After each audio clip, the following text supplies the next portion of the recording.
Hello ladies and gentlemen, welcome to another 1 vs 1 cast in StarCraft 2. This is Icelian and I'm going to be bringing you a fantastic game here on Metalopolis. Spawning on the left hand side of the 9 o'clock position is going to be Liquid TLO, a very well known Terran player.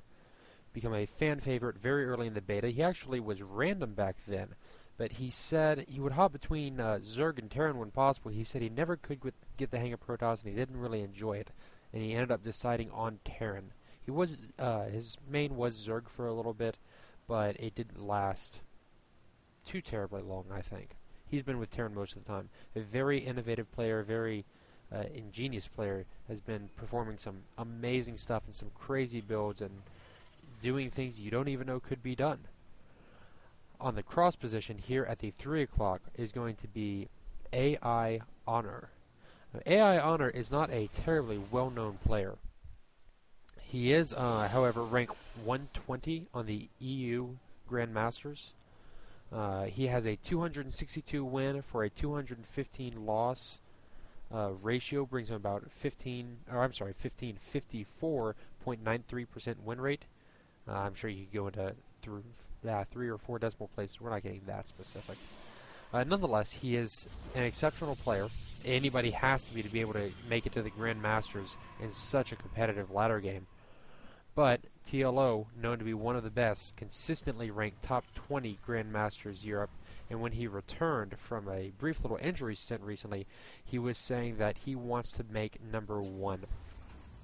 So we're going to see if this looks to be a practice game of a sort. Maybe this is one of TLO's friends, one of his good buddies, and he's asked for a little bit of TvP practice. Maybe AiHonor is a good friend of him and needs some Terran practice. Who knows? Nonetheless, they are matched up here. Going to be a very interesting game. We've seen TLO use a lot of early ghost play in TvT at times, though he prefers to go mech.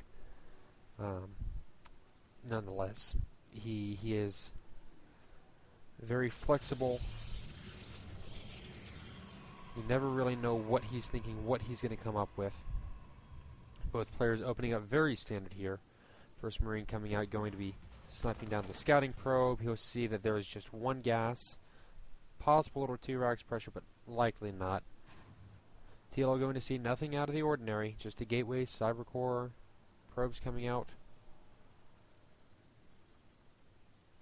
And that's just about all there is going on right now. It does take a little bit for the games to build up, but it's always crucial to see just what these players do at the beginning. TLO dropping a factory, so definitely not going at least straight into an early infantry push, anything like a +1 sort of timing. But we have seen 111 be very, very, very powerful in TvP for the Terran. The Destiny Cloudfist build, as Husky calls it. I think he said he doesn't even know where he got that name. This is great. TLO scouting for proxy pylons, looking everywhere. You know, he could run by here or cover this little area a bit. But he's very diligent, just checking, making sure there are no shenanigans going on. Safe, solid play, 10 times out of 9 will win you a game. Honor throwing down a second gateway and not too much else. Now he has gone double gas, so we're expecting him probably to be pushing a tech, maybe a 3-gate blink, 3-gate robo. TLO looking to take an early expansion. Still has no add-ons on either of his buildings. Early Hellion being pushed out, probably going to especially assist with countering any Sentry Zealot pushes, which have been known to be a problem, especially when they can dice up a bio ball. Both players getting settled, getting into their macro game, getting through their build order. And still, Warp Gate is on the way, and that second gateway, but AiHonor really isn't. Looks like he's going to be dropping an expansion. 2-gate expand, not too standard. Usually you'll see at least a 3-gate so that you can keep the production up. That will be able to cause the necessary defense. Poor little probe is getting all left out in the lone cold outside of the main. Like, I just want to come in and deliver some minerals, but no. Nope, he gets sniped. TLO getting an SCV in here to scout, look around and see if there's really not a whole lot going on. AiHonor is actually up 4 probes. The TLO does have this mule that's been working away, helping out that income. As he continues to drop them, he'll maintain that 800, 900 mineral mark. Very, very normal, straight game going. You see TLO is dropping 2 tech labs and a reactor. He's tech labbing both of his barracks, so Marauders and Ghosts are likely, both of which are exceptionally effective against Protoss. The starport going down, going to lead clearly into medevacs. Maybe Ravens. We've seen TLO do some great Raven play, but it's usually against Zerg or maybe even other Terrans. Protoss, well, with point defense drones they could be very effective, but maybe not so much with everything else that the Protoss has. I'm sorry, everything else the Raven has in terms of Hunter-Seeker missiles or little turrets. AiHonor continuing to stabilize his forces, make sure that he can lock down this expansion. Chrono boosting his warp gate. He really wants to make sure that he can push out forces. Not sure why he hasn't just... Well, there's a build order in there somewhere that calls for not having that 3rd gateway into your expand. Bunker going to be a great solitary defensive placement. Bias load some, but still very, very powerful. Well within reach of any mining SCVs that come over and quickly repair it, as long as the force fields don't get in the way. A couple little poking Hellions, just going to see what's been going up. Sure enough, the expansion is up and running in full swing. These Stalkers easily going to deny it. Or they might snipe out that sentry if he's not careful. Manages to pull it back in time.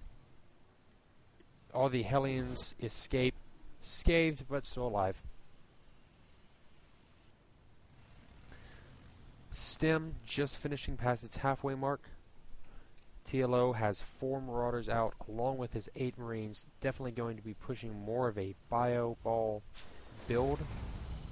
A triple B, so to speak.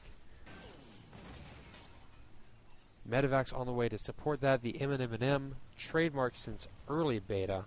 And from the very beginning, as standards, you might get Firebat Marine Medic. But still with these Hellions to supplement. These Hellions, they could be used for good harass, sweeping around this 3rd and up this side into the probe line if he's able to draw the Stalkers away, or even if it goes long enough to where AiHonor does expand to the 3rd, then they could be great for harassing there. Ends up salvaging that bunker, deciding, you know, don't really need it, and that's one of the fantastic things about bunkers, is that you can drop them just in case there's any sort of early push, in case there's any form of early aggression you might be fearing. Here we go. AiHonor's gotten a robotics facility to pump out an observer, but now has 4 gates going. The robotics bay, the Colossus Den, has dropped. And he is going to spot these Hellions moving forward, advancing. The Bioball not far behind. He's really going to have to get a Colossus out soon, but the bay is not going to finish for some time. These Stalkers are going to have to hold in the meantime, but these Marauders are going to be exceptionally powerful. No upgrades for either player. A scan ahead of time to see just what's coming ahead. Another round of warp in. Oh, and TLO with such amazing game sense.